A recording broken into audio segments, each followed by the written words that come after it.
Operation Blue Lotus, and it is finally a move by the Biden administration to start taking on the fentanyl crisis, the fentanyl that is flooding the U.S. southern border, emanating in China, then going to the cartels in Mexico, and then coming up through our southern border and killing Americans. For the first time in a very long time, it seems like someone is taking all of this a little bit more serious. And again, Operation Blue Lotus is what it's called. I don't think we would have this moment where this would be announced by Secretary Mayorkas if we hadn't kept pounding the table on fentanyl. Agreed. And we did. Because all of us, I know everybody I'm talking to right now is connected to somebody who has died, whether it's a family member or a loved one or a friend, because of fentanyl.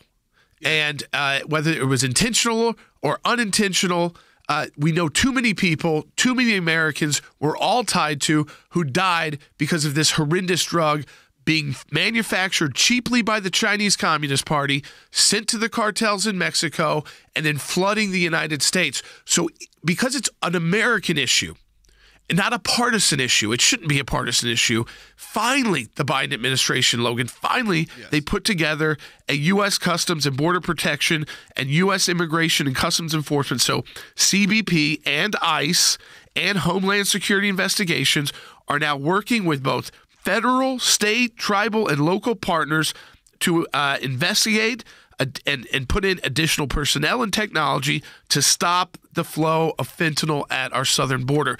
Is it 100% perfect? No. Why? Because we could also build a border wall to really prevent this. Everyone, hopefully on both sides, but at least on the conservative side, said, no, this is not a partisan political issue. This is the biggest crisis we have happening in our country, and we have to do something about it, thankfully. And you know what also shows?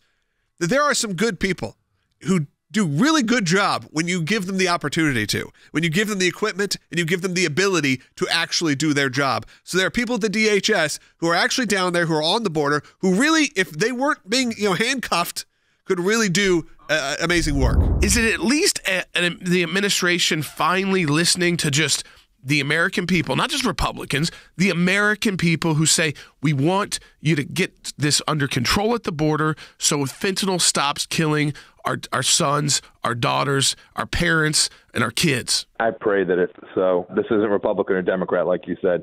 It's killing kids all across this country. They have ignored it for too long, just in the same way they've ignored the illegal immigration across our southern border. I hope that this is not only a response to what they're hearing from the American people, but something that the administration has truly taken on board as an American priority.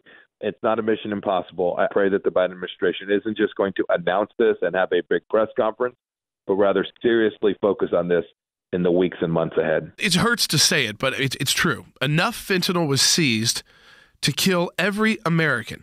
That was just in 2022. Enough fentanyl was seized at the southern border to kill every American. And now we know there's been more seized, so you could kill every American like 10 times over. So the question probably I know our audience already has, and I'm seeing it in the chats on places like Rumble, Secretary Pompeo, is, do you think it's too little too late, or is it never too little too late to start combating this kind of drug scourge? I'm worried about it being too little, but it's never too late.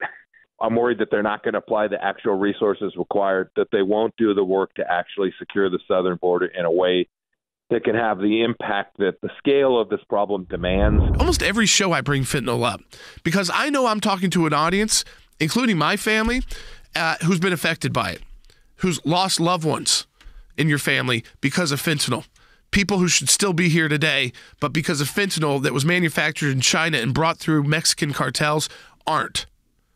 And that's an American issue. It's not a Republican issue. It's not a Democrat issue. It's an American issue. And Logan, finally, I don't know if it's enough, but at least the Biden administration realized they couldn't just keep their head in the sand. They had to fight back. It's not going to bring back those loved ones, but at least we're going to try to help other families who are going to go through this crisis and actually be Americans for once and not just be political hacks, which is nice to actually see finally one issue maybe finally breaking outside of the political spectrum. And for a long time, it wasn't. The border, it's the border. So the border is a issue that is Republican or Democrat, but this is so beyond that. Fentanyl doesn't care where you live. It doesn't matter if you live in a Democrat neighborhood or Republican district or a blue state or a red state. It kills you the same way.